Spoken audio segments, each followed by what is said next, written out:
My name is Nicole Filton. I'm a practice advisor with the SMA EMR program.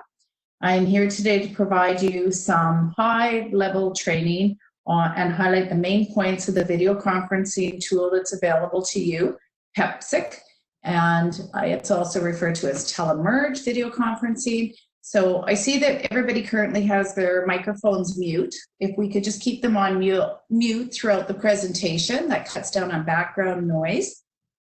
We will have the opportunity at the end for questions and answers. You can save those till the end, or you could type them into the chat bubble that you see on your screen. And we do have other EMR team members available to start reviewing those questions throughout the presentation so we can prepare for your answers at the end. Or you can just simply save it and ask it at the end. Anybody who's having specific technical issues with Telemerge, so if you've received your account and you are experiencing any technical issues, we'll save those and address those one-on-one after the conference. One other thing to note here is that this session is being recorded. Okay, so with that, I'm going to get started. So if you have already received your email to activate your My Telemerge account, you would log into my.telemerge.ca and you would use the email address that you signed up with and click on login, and then you can prompt it for your password and you can keep yourself logged in, and then that's how you would get access to your meeting room.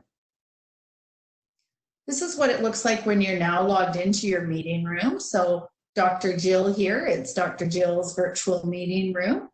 And I'm just going to point out and discuss a few of the icons that you're going to see on your screen when you are logged in as yourself. So over in the top left-hand corner, this little clock icon, that shows a listing of the virtual meeting rooms that you have recently been in. The next icon is a little address book, and that shows everybody in the province who has a Telemerge account registered either through the SHA or through eHealth Saskatchewan. If there's a little green dot by their name, it means that they're active at that point in time. The hashtag is a list of all the virtual meeting rooms.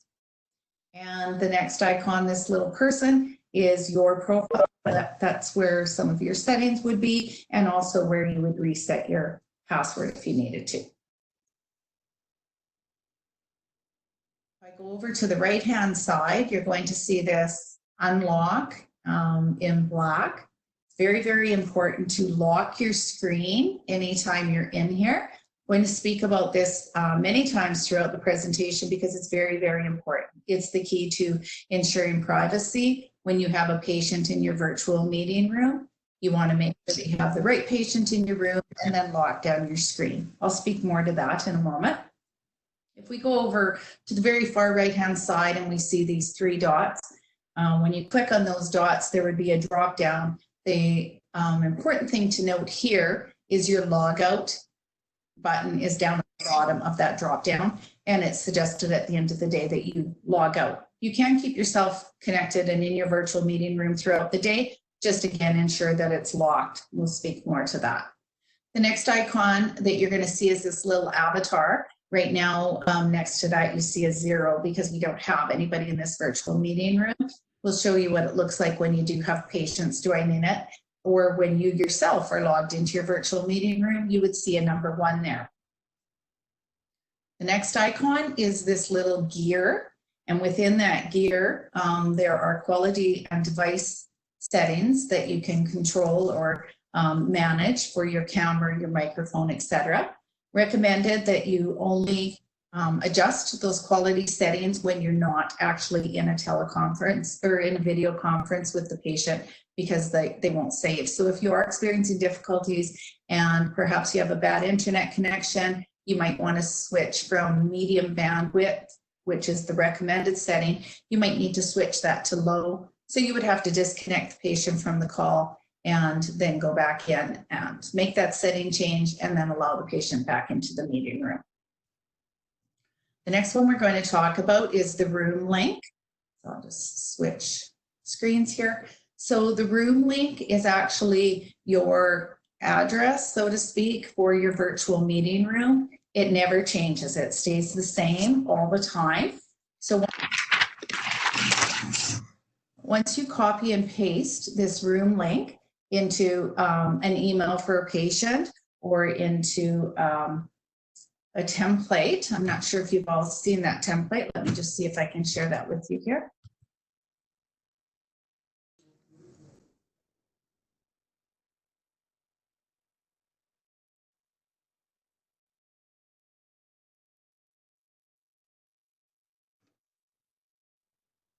I'm going to show that to you after. I'll just carry on with this and we'll come back to that in a moment. So the room link, as I said, is your address to your virtual meeting room. It never changes. So once the patient has that room link, they have it forever. So if you consult with a patient in your virtual meeting room today and they decide that tomorrow, oh, they want to ask Dr. So-and-so one more question, oh, I'll just join them in that meeting room. That was so cool. If you don't have your meeting room locked, they will be able to come into your meeting room. So again, very important to keep your room locked at all times. The only time you really have it open is when you are unlocking the door, so to speak, to let that patient or patients enter at their scheduled meeting time, and then you would lock the door again. So there's nothing for the patient to download on their side.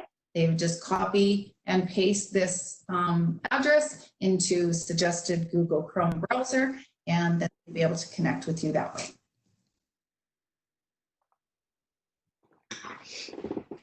So the room, as I said, needs to be unlocked in order for somebody to join.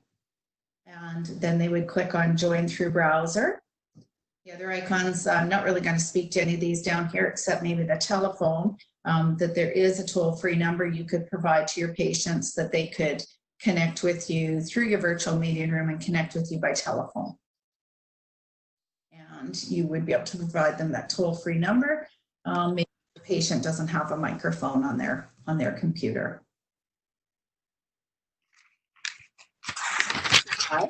So this is what you're going to see when you unlock your room then. And you as the physician are not yet in your room. And this would give you the opportunity to test out your video, audio, and microphone settings before going into that meeting with the patient. Okay, now you are in your meeting room. So you had to connect, join through browser. And now you're in your meeting room.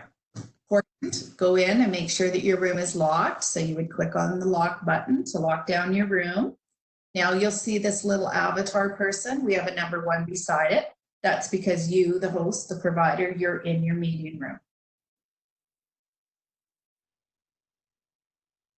This slide is what the patient would see when you have your room locked and they're trying to join you in your virtual meeting room. And that's what they're going to see until you unlock it.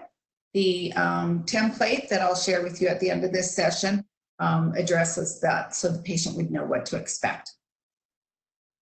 So now you would unlock your room and now the patient could join you through browser.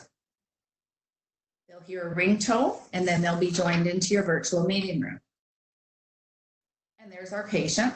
The lovely Esther Park is our patient. And Dr. Jill is down here in the corner.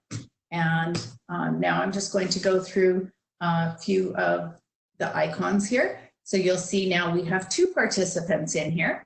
When we click on that participant icon, it opens up and you'll see the participant listing. At this point, you want to verify that you have the right people. So if the patient is not known to you, you'd want to validate by their HSN, date of birth, etc. Make sure that you have the right patient. And then you would lock your room so nobody else can join. And the patient would then see that the conference has been locked. There's this little keyhole and it actually flashes on their conference locked. Important to note over here too that at the end of your session with the patient that you would want to disconnect the patient from the meeting. So Esther, when we're done meeting with Esther and our appointment is over, you would click on this X by Esther to disconnect her and then disconnect yourself. Make sure that there's nobody in your meeting room. And again, make sure it's locked before you leave. Down the floating toolbar down in front here. So you and the patient would both have this toolbar, the microphone, the telephone, and the camera.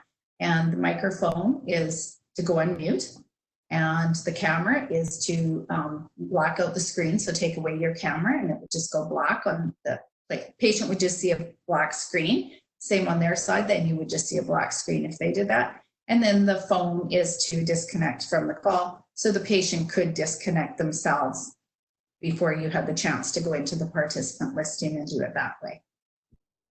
Up in the upper right-hand corner, there's 4 more icons here. The first one is to start a presentation. So when you click on this, you would have the option to share something else from your computer with the patient. So for example, if you wanted to share a lab graph, or maybe you had an image, an x-ray result or something that you wanted to share with them, you would just click on that to share. They would see it on their screen. When you're done sharing, you would simply click stop sharing and it would come back to this view.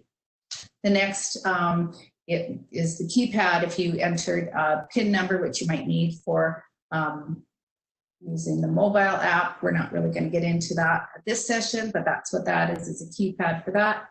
The 4 arrows here is to expand to make screen full. And this last one is chat. So you could chat between your patient by typing back and forth. So handy if something went wrong with the audio or video during the patient appointment, or if you simply wanted to type something out for the patient to be able to visually see that word that you're speaking about.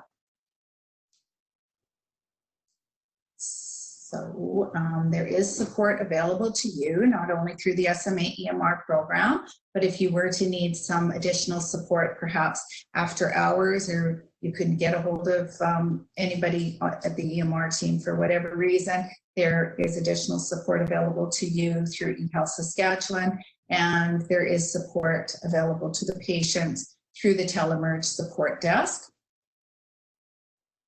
And it's really quite simple software to use, but really great to get comfortable with it if you just practice with your colleagues, or book a one-on-one training session with one of our practice advisors. We'd be happy to have you invite us into your virtual meeting room, and you can pretend that we're the patient and you can practice that way.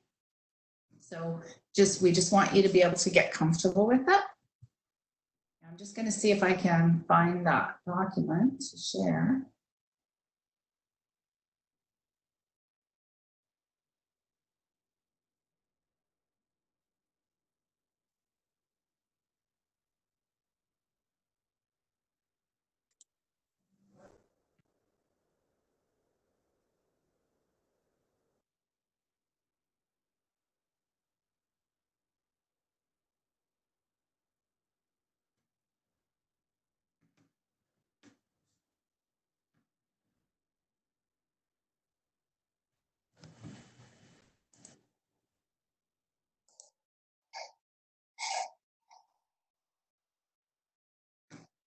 Can one of my SMA colleagues confirm that you can see the template? I'm afraid it's Erin. I'm afraid we can't. Okay.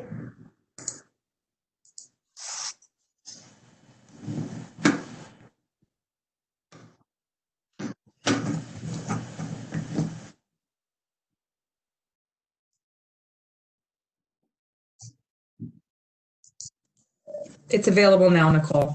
Great, thank you. So this is the template that's available to you, and this is where you would copy and paste your room link in here, and then you could use this to send out to your patients via email or however you're communicating with them to schedule their appointments for joining you in the virtual meeting room.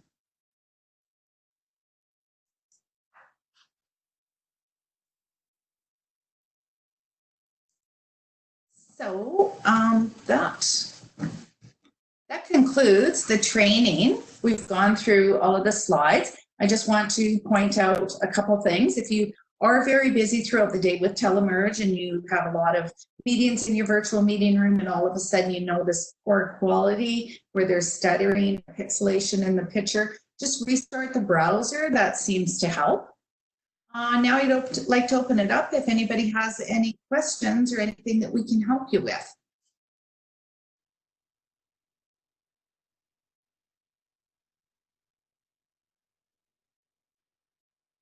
right. Hello?